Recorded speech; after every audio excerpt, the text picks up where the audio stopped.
जय जोहार दोस्तों, नमस्कार। मैं रविशंकर यादव स्वागत करता हूं आप सभी का हमारे यूट्यूब चैनल पर। चलिए, आज मैं आप लोगों के लिए लेके आया हूं इकोनॉमिक्स का एमसीक्यू क्वेश्चन। अभी तक हम लोगों ने संपूर्ण इकोनॉमिक्स पढ़ लिया है। इकोनॉमिक्स का अगर आप प्लेलिस्ट देखेंगे तो मैं आप लोगों को पूरा इकोनॉमिक्स टॉपिक वाइज पढ़ा चुका हूँ। अब हम थोड़ा सा ना क्वेश्चन डिस्कस करेंगे और ये लेवल 1 का क्वेश्चन है एमसीक्यूज। आगे चलकर मैं आप लोगों के लिए और लेवल 2 का भी क्वेश्चन लाऊंगा, ठीक है। मतलब ये समझिए कि ये थोड़ा आसान है, इसके बाद हम लोग थोड़ा टफ क्वेश्चन भी डिस्कस करेंगे, ठीक है। चलिए स्टार्ट करते हैं। मैं आप लोग को 5 सेकंड का समय दूंगा, आप लोग कमेंट कर बताइएगा, ठीक है। उसके बाद फिर हम लोग मैं आंसर बताते जाऊँगा। चलिए, ये आपको दिख रहा है क्वेश्चन। पहला क्वेश्चन लिखा है, भारत में सामाजिक आर्थिक जनगणना का कार्य कौन करता है। ऑप्शन है आपके सामने, CSO, बी है NCS, सी है NSSO और डी है कोई नहीं। क्वेश्चन क्या है, भारत में सामाजिक आर्थिक जनगणना का कार्य कौन करता है। बताइए आंसर, कमेंट करिए, है ना। तो इसका आंसर होगा आपका क्या, इसका आंसर है हमारा सी, नेशनल सैंपल सर्वे ऑर्गेनाइजेशन, ठीक है। नेशनल सैंपल सर्वे ऑफिस, ठीक है, ये इसका आंसर है NSSO। चलिए नेक्स्ट क्वेश्चन डिस्कस करते हैं। भारतीय रिजर्व बैंक ऑफ इंडिया की स्थापना कब हुई। रिजर्व बैंक ऑफ इंडिया की स्थापना कब हुई है। ऑप्शन है 1 जनवरी 1935, बी है 1 जनवरी 1934, सी है 1 अप्रैल 1935 और डी है 1 अप्रैल 1935, है ना। बताइए आंसर क्या होगा। इसका सी और डी ऑप्शन एक ही हो गया है, कोई बात नहीं, आप ऑप्शन बताइए क्या होगा। तो इसका आंसर होगा आपका सी या डी, अब एक ही है तो क्या हो जाएगा 1 अप्रैल 1935, ठीक है जी। चलिए नेक्स्ट क्वेश्चन पे आते हैं। इसका आंसर आप लोग दीजिए, बीमा क्षेत्र पर किसका नियंत्रण होता है। ए है सेबी, बी है इरडा, सी है RBI और डी है वित्त मंत्रालय का। क्वेश्चन क्या है आपका, बीमा क्षेत्र पर किसका नियंत्रण होता है। जल्दी से आंसर करिए, कमेंट में बताइएगा, ठीक है आंसर। तो इसका आंसर हो जाएगा आपका बी, इरडा। याद रखिएगा, बीमा जो होता है वो किसके कंट्रोल में होता है। बीमा बैंक इंश्योरेंस सेक्टर जो है वो अपने आप में NBFC है और इस पर कंट्रोल किसका होता है, इरडा का होता है, ठीक है जी। चलिए नेक्स्ट क्वेश्चन बोल रहा है, निम्नलिखित में से कौन एक गैर बैंकिंग वित्तीय संस्था नहीं है। मतलब है बोल रहा है, ठीक है। कौन क्या है, NBFC है, गैर बैंकिंग वित्तीय संस्था है इन चारों में से। पहला ऑप्शन है क्षेत्रीय ग्रामीण बैंक, दूसरा है सहकारी बैंक, तीसरा है state bank of India SBI और चौथा है नाबार्ड। गैर बैंकिंग वित्तीय संस्थान, बताइए क्या होगा, कमेंट करिए जल्दी, ठीक है। तो इसका आंसर क्या होगा, डी, नाबार्ड। ये तीनों अपने आप में बैंक है। रहने के लिए बोलचाल में नाबार्ड को भी हम लोग बैंक बोलते हैं, है ना, लेकिन ये बैंक नहीं है, एक्चुअल में है क्या, ये गैर बैंकिंग वित्तीय संस्थान है। क्यों, क्योंकि ये प्रत्यक्ष रूप से जमा लेने का काम नहीं करता, बैंकिंग का कार्य नहीं करता। चलिए नेक्स्ट देखते हैं हम लोग। 5वां क्वेश्चन बोल रहा है कि भारत में राष्ट्रीय आय की गणना कौन करता है। पहला CSO, दूसरा NSSO, सी आपका NCS और डी आपका RBI। जल्दी आंसर दीजिए, ठीक है। तो भारत में राष्ट्रीय आय की गणना करने का काम कौन करता है, CSO, सेंट्रल स्टैटिस्टिक्स ऑर्गेनाइजेशन, ठीक है, केंद्रीय सांख्यिकी संगठन ये कार्य करता है। अगला क्वेश्चन है आपका, सामुदायिक विकास कार्यक्रम की शुरुआत भारत में कब की गई। सामुदायिक विकास कार्यक्रम की शुरुआत भारत में कब की गई। आंसर दीजिए जल्दी से। 1950 ए, बी 1951, सी आपका 1952 और डी आपका 1953। तो याद रखिएगा, ये जो सामुदायिक विकास कार्यक्रम की शुरुआत है भारत में USA के सपोर्ट से, अमेरिका के सहयोग से 1952 में इसकी शुरुआत की गई थी, ठीक है जी। चलिए नेक्स्ट क्वेश्चन देखते हैं। अगला क्वेश्चन है आपका, शेयर मार्केट। मैं पढ़ाया हूँ अभी लास्ट वीडियो में, शेयर मार्केट ही पढ़ रहे हैं हम लोग। शेयर बाजार में किसका नियंत्रण होता है? आरबीआई का, इरडा का, सेबी का या एनसीएस का? तो याद रखिएगा, बताइए आंसर क्या होगा। इसका आंसर होगा आपका सी, सेबी, है ना। सेबी का नियंत्रण होता है शेयर मार्केट में। चलिए, निम्नलिखित में से कौन बाकी अन्य तीनों से भिन्न है? अब देखिए यहाँ पर क्या बोल रहा है, आपको ऑप्शन दे दिया है, state bank of India, RBI bank, ICICI bank और एक क्रिसिल है।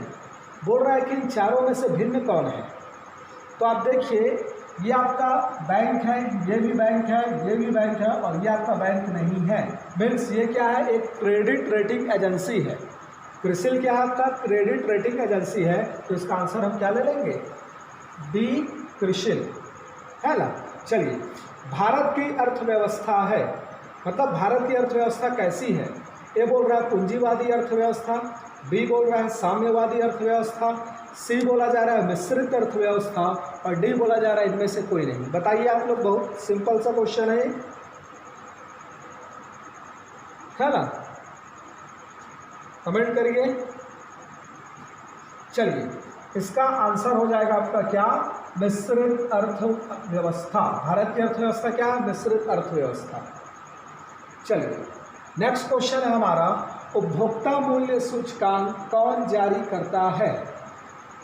ये जो हमारा उपभोक्ता मूल्य सूचकांक है, ये कौन जारी करता है? तो ये जारी कौन करता है हमारा उपभोक्ता मूल्य सूचकांक? ऑप्शन देखिए आप, CSO दिया है, वित्त मंत्रालय दिया है, NSSO दिया है और डी बोला है कोई नहीं। तो इसका आंसर आपका क्या हो जाएगा? CSO, है ना। याद रखिएगा, ये क्या करता है? WPI इंडेक्स जारी करता है। चलिए ठीक, नेक्स्ट है आपका, जब कोई कंपनी प्रथम बार शेयर मार्केट में अपना शेयर जारी करती है तो उसे कहते हैं, शेयर मार्केट में मैं बताया हूँ इसको, IPO शेयर, ए, बी इक्विटी शेयर, सी राइट इशू शेयर और डी कोई नहीं। बताइए आप लोग, और प्रथम बार जारी किया जाता है शेयर तो क्या कहलाता है? तो याद रखिएगा, उसको बोलते हैं क्या? IPO शेयर, ठीक है। दूसरी बार जब जारी करते हैं तब वो राइट इशू शेयर कहलाता है और साथ में आपका क्या सब कहलाता है? Follow on public offer, FPO, तो दूसरी बार में होता है। प्रथम बार में क्या जारी किया जाता है? IPO share.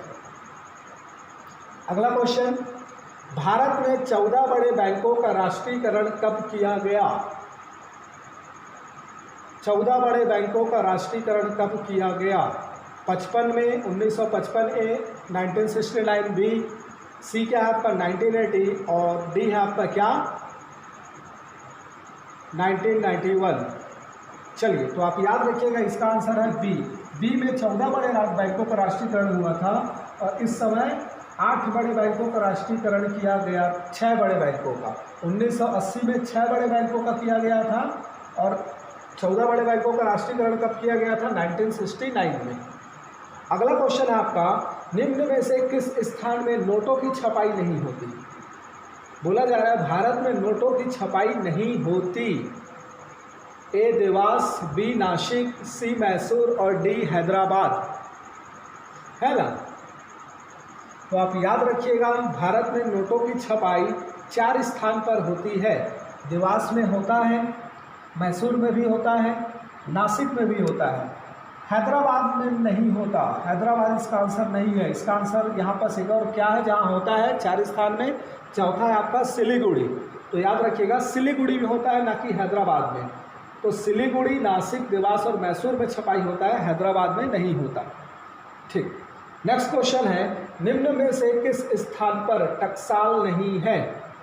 टकसाल मीन्स क्या? जहाँ सिक्के बनाए जाते हैं, सिक्के बनता है, उसको बोला जाता है टकसाल। तो टकसाल कहाँ नहीं है? नोएडा, हैदराबाद, दिल्ली और मुंबई। तो कहाँ नहीं है? तो देखिए, अगर नोएडा की बात करें तो नोएडा में है, हैदराबाद की बात करें तो हैदराबाद में भी है, मुंबई की बात करें तो मुंबई में भी है, दिल्ली में नहीं है आपका टकसाल। दिल्ली के स्थान पर ये कहाँ पर स्थित है? चौथा टकसाल हमारा कलकत्ता में। कहाँ है? कलकत्ता में। तो इसका आंसर क्या हो जाएगा? डी, दिल्ली नहीं है।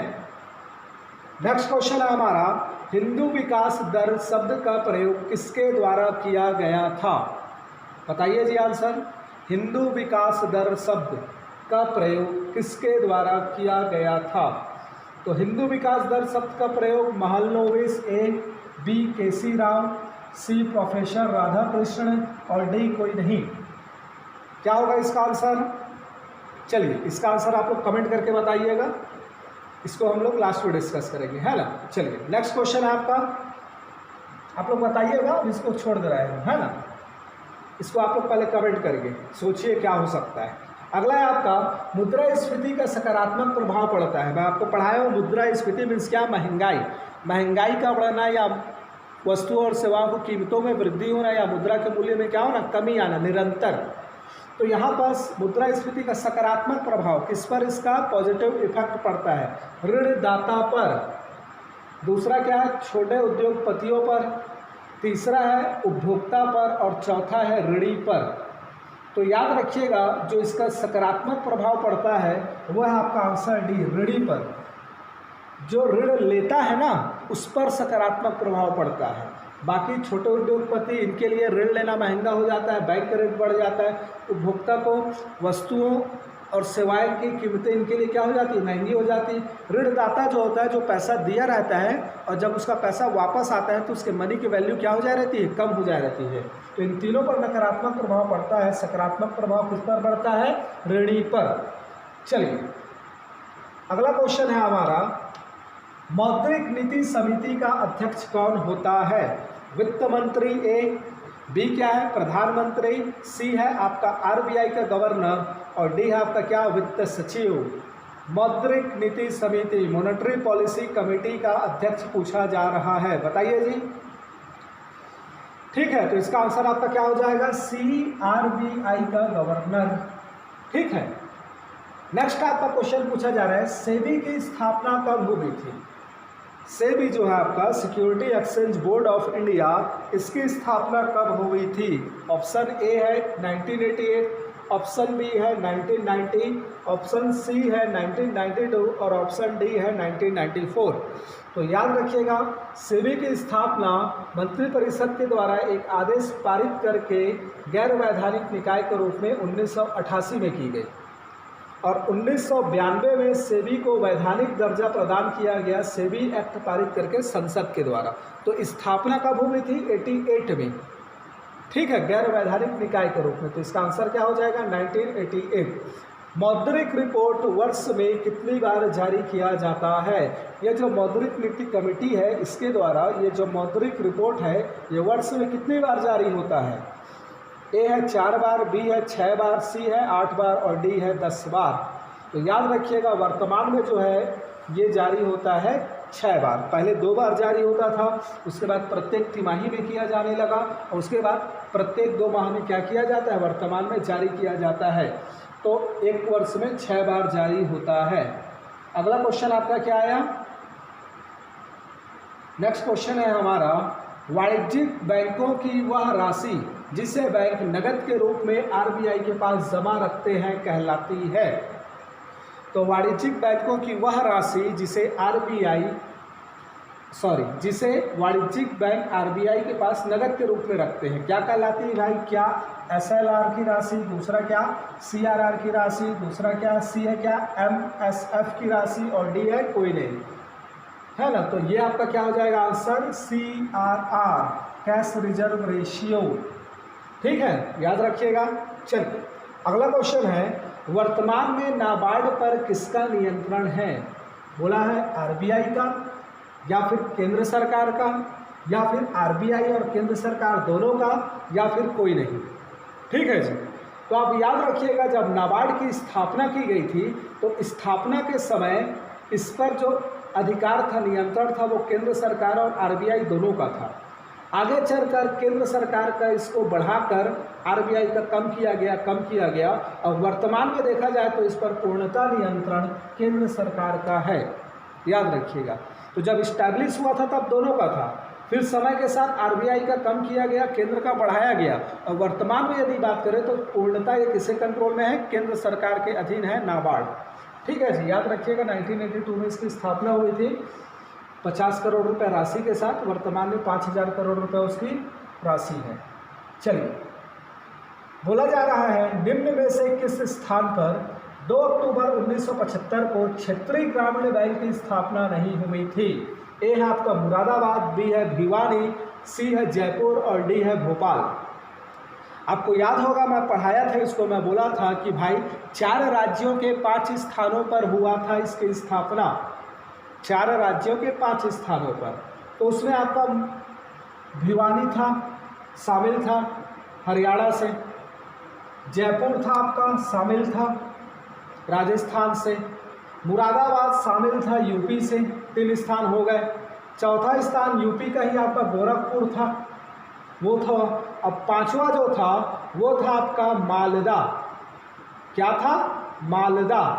भोपाल नहीं था, याद रखिएगा। पश्चिम बंगाल का मालदा था, ना कि क्या भोपाल। तो इसका आंसर क्या हो जाएगा? भोपाल में नहीं हुई थी, याद रखिएगा। चलिए, निम्न में से किस कर से सरकार को सबसे अधिक राजस्व प्राप्त होता है? आपके सामने ये 4 कर दिए हैं, इन चारों में से कौन सा ऐसा कर है जिनमें से सबसे अधिक टैक्स गवर्नमेंट को प्राप्त होता है? पहला है आपका आयकर, दूसरा आपका निगम कर, तीसरा आपका पूंजीगत लाभ कर और चौथा है आपका उपहार कर। बताइए आंसर क्या होगा? तो इसका आंसर आपका हो जाएगा निगम कर, याद रखिएगा ना। अगर इन चारों में बात किया जाए तो निगम कर है, और सबसे ज़्यादा अगर बोल दिया जाए फिर वो जीएसटी है ना। तो यहाँ पर फिलहाल क्या हो जाएगा? आयकर से ज़्यादा प्राप्त होता है, याद रखिएगा निगम कर ना। प्रत्यक्ष कर में सबसे ज़्यादा निगम कर से ही प्राप्त होता है, कॉर्पोरेट टैक्स। अगला क्वेश्चन है आपका, मानव विकास सूचकांक HDI इंडेक्स में परिवर्तन किस वर्ष किया गया? बताइए जी। HDI इंडेक्स में चेंज किया गया था, जारी कब किया गया था? प्रथम बार तो ये जारी हुआ था 1990 में, लेकिन इसमें चेंजेस कब किया गया, क्या परिवर्तन किया गया और वो परिवर्तन कब किया गया था? तो याद रखिएगा आपका आंसर है ए 1995, बी है 2000, सी है आपका 2005 और डी है आपका क्या 2010। तो आप बताइए कब परिवर्तन किया गया था मानव विकास सूचकांक में, जिसको UNDP के द्वारा जारी किया जाता है वैश्विक लेवल पर? तो ये था आपका क्या? डी। जीवन प्रत्याशा, आय और शिक्षा तीनों के मानक में क्या किया गया था? परिवर्तन किया गया था डी के तहत, मतलब 2010 में। और अन्य इंडेक्स भी जारी किए गए थे, जैसे कि multi poverty index MPI index भी 2010 में ही जारी किया गया था। इनइक्वालिटी ह्यूमन डेवलपमेंट इंडेक्स भी जारी किया गया था इसी समय। जेंडर इंडेक्स भी जारी हुआ था। तो याद रखिएगा परिवर्तन कब हुआ HDI में? डी 2010 में। भारत में राष्ट्रीय आय की गणना में निम्नलिखित में से किस विधि का प्रयोग नहीं किया जाता? क्वेश्चन नंबर 25 बोल रहा है, भारत में राष्ट्रीय आय की गणना में निम्नलिखित में से किस विधि का प्रयोग नहीं किया जाता? ठीक है जी। तो आप ऑप्शन क्या है आपका? आय विधि, बी व्यय विधि, सी उत्पादन विधि और डी उत्पादन सह आय विधि। तो याद रखिएगा, वैसे तो राष्ट्रीय आय की गणना की 3 विधि है प्रचलित, ये ऑप्शन नहीं है, ये गलत है, हम ऐसे डाल दिए हैं। 3 विधि होता है, आय विधि होता है, व्यय विधि होता है और उत्पादन विधि होता है।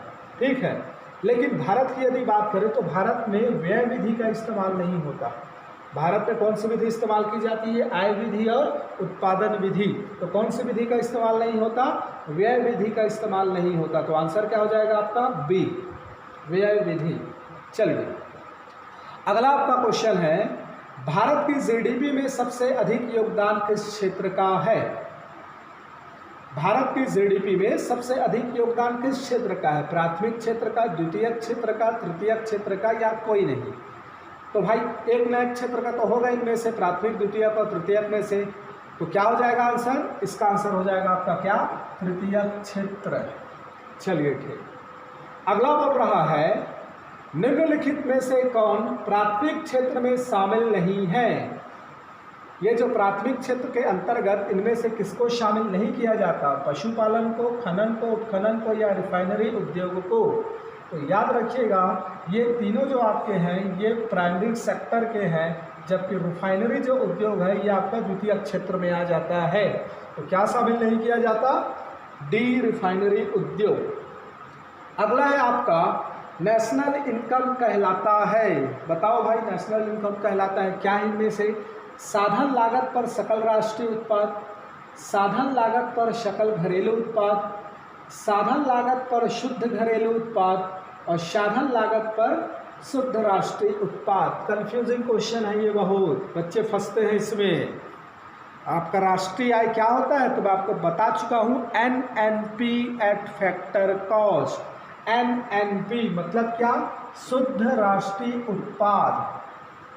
NNP शुद्ध राष्ट्रीय उत्पाद, NNP एट फैक्टर कॉस्ट साधन लागत पर। तो साधन लागत पर शुद्ध राष्ट्रीय उत्पाद क्या कहलाता है, राष्ट्रीय आय कहलाता है। अगला क्वेश्चन इंपॉर्टेंट है, याद रखिएगा ये। 2025 तक भारत के जीडीपी के लिए कितना लक्ष्य रखा गया है, मतलब भारत की जीडीपी को बढ़ाकर कितना करना है 2025 तक, सरकार के द्वारा कितना लक्ष्य रखा गया है। A $4 ट्रिलियन, 5 ट्रिलियन, 6 ट्रिलियन और डी क्या 8 ट्रिलियन डॉलर। तो याद रखिएगा लक्ष्य कितना रखा गया है हमारा, 5 ट्रिलियन डॉलर तक। और वर्तमान में जो हमारी है 2.9 ट्रिलियन डॉलर की अर्थव्यवस्था, उसको बढ़ाकर 5 ट्रिलियन डॉलर तक करने का लक्ष्य रखा गया है। चलिए, बोला जा रहा है, क्या बोला जा रहा है, 30 क्वेश्चन।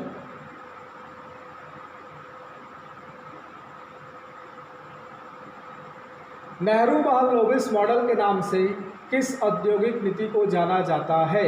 नेहरू महलनोबिस मॉडल, ए आपका 1948 की औद्योगिक नीति, बी आपका 1956 की औद्योगिक नीति, सी आपका 1973 की औद्योगिक नीति और डी आपका 1977 की औद्योगिक नीति। तो याद रखिएगा ये आपका जो है बी 1956 की औद्योगिक नीति, जिसको समाजवादी रुझानों वाला औद्योगिक नीति बोला जाता है, इसी को बोला जाता है क्या, नेहरू महलनोबिस मॉडल के नाम से जाना जाता है।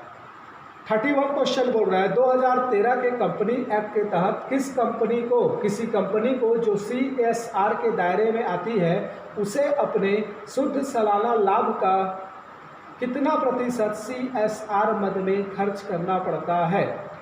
यहाँ ऑप्शन है आपका A 1%, B 2%, C यहाँ कट गया है, थोड़ा सा कुछ मिस्टेक हुआ होगा हमसे, ये 3% है और डी आपका 4%। बोला जा रहा है कि भाई CSR जो आपका कॉरपोरेट सोशल रिस्पॉन्सिबिलिटी एक लाया गया था, है ना, एक्ट 2013 में, निवेश मॉडल के तहत ये आया था, मैं पढ़ाया हूँ सब कुछ आपको। बोला जा रहा है कि भाई इसके दायरे में यदि कोई कंपनी आ जाता है तो उसके अपने शुद्ध सालाना लाभ का कितना प्रतिशत खर्च करना पड़ता है CSR के तहत। तो याद रखिएगा इसका आंसर क्या है आपका B 2%। चलिए, ये क्वेश्चन आपका कंप्लीट हुआ। 31 क्वेश्चन का एक सेट था। मैं आपसे क्वेश्चन को अभी छोड़ा था, क्वेश्चन नंबर शायद वो 15 था। बोला था हिंदू विकास दर शब्द का प्रयोग किसके द्वारा किया गया था। तो हिंदू विकास दर क्या है, तो हमारा जो देश का विकास दर था, ग्रोथ रेट था, जो एवरेज अभी 7 to 8% है, ये स्टार्टिंग में कितना था 1900, मतलब देखा जाए स्वतंत्रता के बाद से 70-80 के दशक तक जो औसत था वो हमारा था 3.5%। और इसी 3.5% जो ग्रोथ रेट था, इसी ग्रोथ रेट को हिंदू विकास दर बोला गया प्रोफेसर राधाकृष्ण के द्वारा। तो ये आपका आंसर क्या हो जाएगा, प्रोफेसर राधाकृष्ण। चलिए, तो आई होप आप लोग थोड़ा एंजॉय किए होंगे इसको, थोड़ा सा आप लोग का रिवीजन भी होगा। और अगर आपको लगा है कि ये क्वेश्चन जो मैं लेकर आया हूँ ये अच्छा है और ऐसा ही और क्वेश्चन मैं लेकर आऊँ, मैं आपको फिर से बोला हूँ कि ये हमारा जो है क्वेश्चन ये आपका लेवल 1 है, याद रखिएगा, है ना, लेवल 1 का क्वेश्चन है। लेवल 2 का क्वेश्चन थोड़ा डिफरेंट रहेगा, पुट वाला रहेगा। तो अगर आप चाहते हो मैं वैसा क्वेश्चन भी लेकर आऊँगा आपके लोगों के लिए MCQs का, तो आप मुझे कमेंट में बताइएगा। और ये आपको कैसा लगा थोड़ा सा कमेंट करके बताइएगा, ठीक है, जितने लोग भी देखेंगे। और मैं फिर से आपके लिए ऐसा क्वेश्चन लेके आऊँगा, आप बढ़िया से तैयारी करते रहिएगा। हमारा इकोनॉमिक्स कंप्लीट हो चुका है। नेक्स्ट मैं अब भारत का इतिहास चालू करने वाला हूँ। 1-2 दिन में आपको भारत के प्राचीन इतिहास से स्टार्ट हो जाएगा वीडियो, इसमें अपलोड होना पाषाण काल से। बढ़िया से उसको देखिएगा। जो भी मैं भारत का इतिहास पढ़ाऊंगा, वैसे वर्तमान में अभी देखा जाए तो भारत के इतिहास के लिए लोग बुक जो पढ़ते हैं, सामान्यतः अगर देखा जाए तो प्राचीन इतिहास के लिए राम शरण शर्मा पढ़ते हैं, दूसरा पढ़ते हैं एस.के. पांडे, तीसरा पढ़ते हैं एनसीईआरटी या फिर एनसीईआरटी का सार, है ना, या राम शरण शर्मा का जो बुक है वो आपका एनसीईआरटी में भी है 12th का, और अलग से वो अपना ग्रेजुएशन स्तर का बुक भी निकाले हैं। तो ये कुछ बुक है जो बच्चे कंपटीशन एग्जाम के लिए पढ़ते हैं, तो आप बेफिक्र होकर पढ़िएगा हमारे यूट्यूब चैनल से। इन चारों बुक्स को मर्ज करके मैं पढ़ाऊंगा, जो भी पढ़ाऊंगा, मतलब कोई एक बुक में नहीं मिलेगा, जो भी मिलेगा 3-4 बुक का रहेगा, लेकिन आपका पूरा कंपटीशन एग्जाम का जो एरिया है, डायमेंशन है, वो पूरा उसमें कंप्लीट होगा। ठीक है, चलिए फिर मिलते हैं नेक्स्ट वीडियो में। नेक्स्ट वीडियो में आपको भारत के इतिहास के साथ, पाषाण काल के साथ मिलते हैं। और इकोनॉमिक्स का क्वेश्चन यदि आपको और चाहिए ऐसा एमसीक्यूज़ का, तो आप कमेंट में मेरे को बताइएगा, मैं और क्वेश्चन लेके आऊँगा। चलिए ठीक है।